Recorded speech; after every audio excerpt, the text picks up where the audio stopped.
He's so shy and retiring, Clark. He's got to stop hiding his personality under a bushel. That's right, he's so shy and retiring. Great stuff. What a lovely wedding. That's a good wedding. But getting married is only one of the things that the Victorians will do to each other in 1988. Victoria will excel even its mighty self with a bicentennial calendar which can only be described as a scintillating cornucopia of fragrant phenomena. The whole state will be as if enchanted.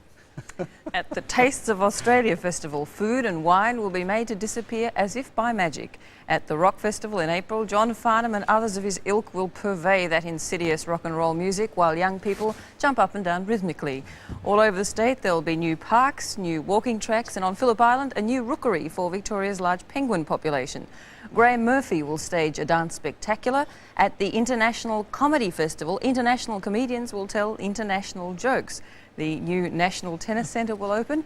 As always, there will be the Melbourne Cup and the Moomba Festival, but both will be bicentennially embellished for maximum impact, Ray. Say that again, go on. I can't. Yes, Victoria, which has been getting ready for this bicentenary for 150 years, will, like every other state in Australia, be the only state to be in the bicentennial year. Not all the Italians in the world live in Melbourne. Some of them still live in Italy. And among the most prominent is the head of state. A message from the President of the Republic, Signore Francesco Cossiga. È con particolare piacere che colgo l'occasione delle celebrazioni del bicentenario australiano per inviare il mio più cordiale saluto al popolo australiano e alla numerosa comunità italiana che vive e lavora in Australia. L'antica amicizia che lega il popolo italiano e quello australiano appare oggi rafforzata e confortata dalla comune fede in quegli ideali di libertà e di democrazia che ispirano le azioni dei due paesi e costituiscono la più significativa base su cui impostare la quotidiana collaborazione. Tra Australia e Italia esiste da lungo tempo un altro profondo vincolo, quello rappresentato dalle centinaia di migliaia di cittadini italiani di origine italiana che hanno fatto dell'Australia la propria seconda patria e vi vivono ed operano ben voluti e protetti da una delle legislazioni sociali più progredite al mondo.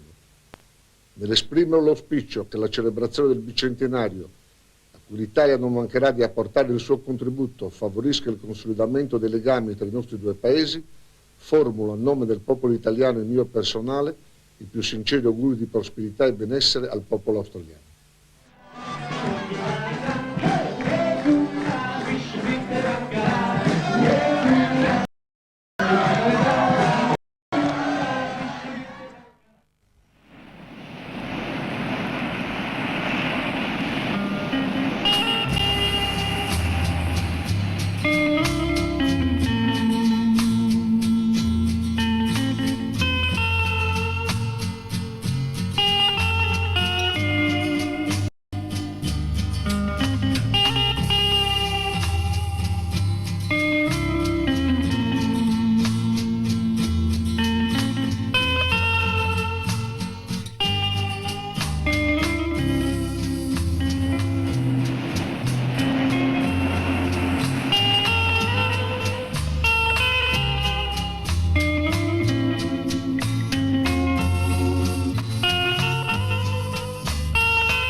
Welcome back to Australia Live. Well, we did lose Brian Bury a while back there on the Indian Pacific, but I understand that we've made contact with him, so hopefully we can have a word to him now. And we're not forgetting about the Antarctic. We'll be crossing to the Antarctic, hopefully after Brian. Well, this is the kitchen of the Indian Pacific, the magnificent train that goes right the way across Australia to Australia's loneliest capital city. Well, they're not terribly lonely, but they're a long way away. They're over in Perth. And on board, you're going over to Perth? All the way to Perth, Brian. Good luck to you, mate. I hope you enjoy it. Are you going to Perth too? Yes, we are. You got someone special there to see you? Yes, we have. Uh-huh. Do you want to say hello to them now and tell them to meet you early? Yes, meet us early. Do you want to say Happy New Year? My daughter Andrea and my grandson Amy we're going to see. Well, there you go. They're all going to see those, so they're having a wonderful time as we make our way along almost to Port Augusta to begin the trip across the Nullarbor Plain. Everyone having a wonderful time in the dining car. Wave to the folks in Albury. They have a great time here. So as we make our way through, we're going in to what is called the club car, because everyone has a darn good time in the club car. Why shouldn't they? Because they've been having a good time at the bar, I suppose. But they're getting ready for this big, big journey. And here are they all having a great time. You having a good time? That's okay, yeah. No problem. Yeah. Where are you from? Calgary, Canada. What's your name? John. John from Calgary in Canada. We'll see you for the Winter Olympics. All right, have a jolly good time as we make our way. Having a good time? You off to Perth? I'm off to Calgary to see my Nan and Pop. I'll give them away. Hello, Nan and Pop. They love it, don't they, on the Indian Pacific? Oh, here he goes. Paddy Greenfield. How are you, Brian? All right, mate. Long to hear. A good time? Always on here. Strolling with my girlie when the dew is pearly early in the morning. Brian Bury, like Jeff Harvey, always a party. We've done a lot of television trailblazing tonight. We've been able to do it with a lot of help from OTC and Aussat and Telecom, of course, who have been quite fantastic. To get onto that train was something. Now, with the extra help of Sony, General Electric, Marconi and the Federal Department of Science, we have a real pioneering treat for you. The first telecast to and from the Antarctic. Keep your fingers crossed. In fact, the 60 Aussies way down at Davis Base at the bottom of the globe have been watching Australia Live all night, we hope. Talk about isolation, remoteness and loneliness. Nothing comes close to the Antarctic. The coldest place on Earth. The scientists and support staff are frozen in for 10 months of the year, and much of their time's in darkness. So a few months ago, we sent down a video camera and some other gear. So let's see if they can use it. Can you hear me down there, Paul Butler? Yes, good afternoon, Ray, and good afternoon, Australia. Welcome to Antarctica and welcome to Davis Station. Great, mate. What's the weather like? Oh, it's fantastic outside. It's the middle of summer, of course, and a little bit warm. It's about -1 and blowing about 40 kilometres of wind. But very pleasant all the same. Santa Claus is late, mate. Say again? Santa Claus is late. Oh, Santa Claus, look, he arrived here, that old bloke, on Christmas Eve, and we haven't been able to get rid of him. He's talking about setting up a branch office here or something. You're looking at our station on the screen now. That's the old station. That's being replaced at the moment. What, are they going down the beach, are they? Down to the surf beach, mate. It's a very pleasant evening out there. The surf's up, and they're having a great time. Now, what's the temperature? What's the what, mate? What's the temperature? It's about -1. It's a very balmy evening for Antarctica, of course, being the middle of summer, and it's great fun surfing down there. And what about the wind speed? Oh, the wind speed's about 20 knots.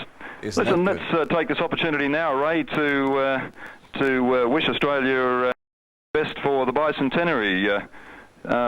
Maybe the group would like to say something in that regard. There you go. Let's come back inside. Have you guys all been watching tonight? Oh, we've been watching for hours, Ray. It's quite an unreal experience watching live TV. It's almost as bad as being in the real world.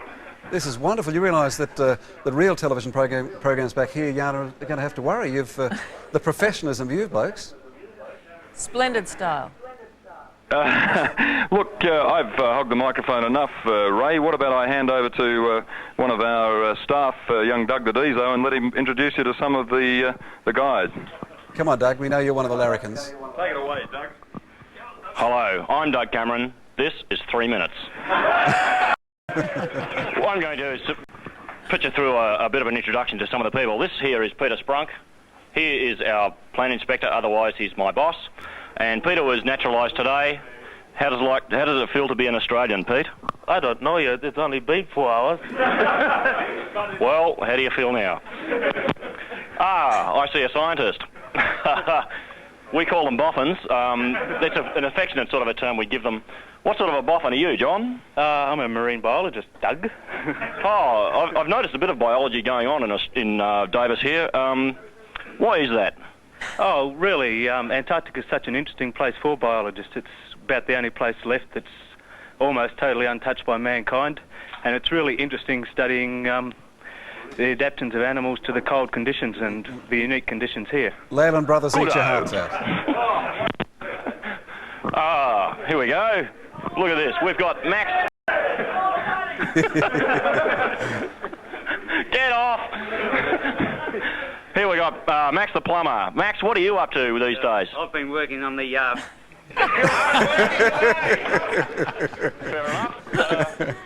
You've got some women... Here's our delightful, the most important person on station, Anne Roscoe, our chef.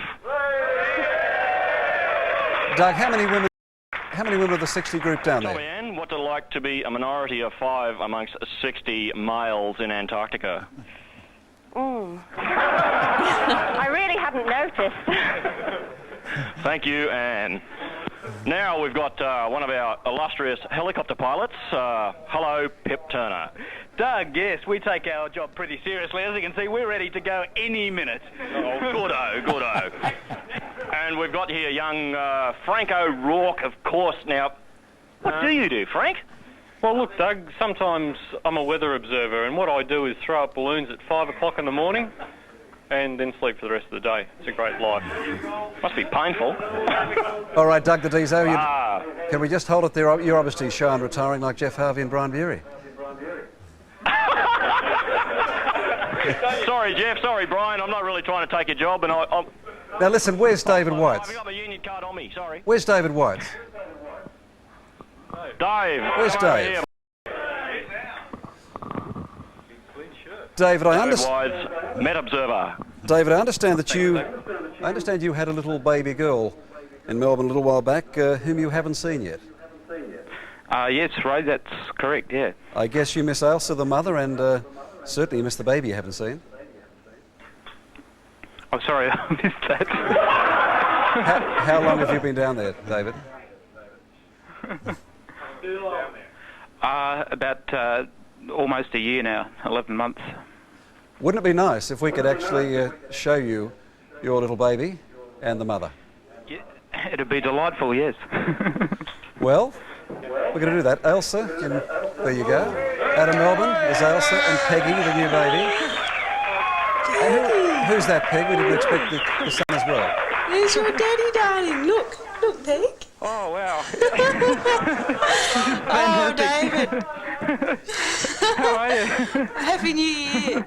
Goodness me, this Happy is New Year to you better too. than radiophone, isn't it? I'm supposed to be looking at the camera, but I've only got eyes for you and Peggy. I was going to plait her hair, but I thought you'd rather see her curls. Might be a little while yet. Can you see her chicken pox? No. On her forehead? No, I can see Tom. Happy New Year, Tom. Say hello. Hello. Hi, Tom. How are you? He wants to show you his wobbly tooth. Okay. Show me your wobbly tooth, Tom. On live television around the world. It is wonderful stuff. I've got one here too, Tom. I'm sorry, David, we have to hold it there for the moment. That is wonderful.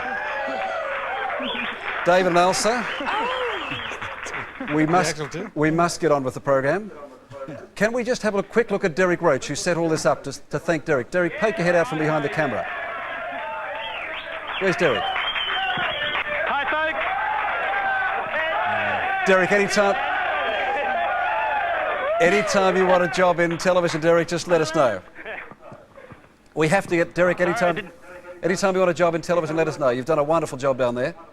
I thank everyone in OTC and Trevor Lloyd especially for all the help I've been given. We have to get on with the program. The rest of the mob down there, of course, David and Elsa would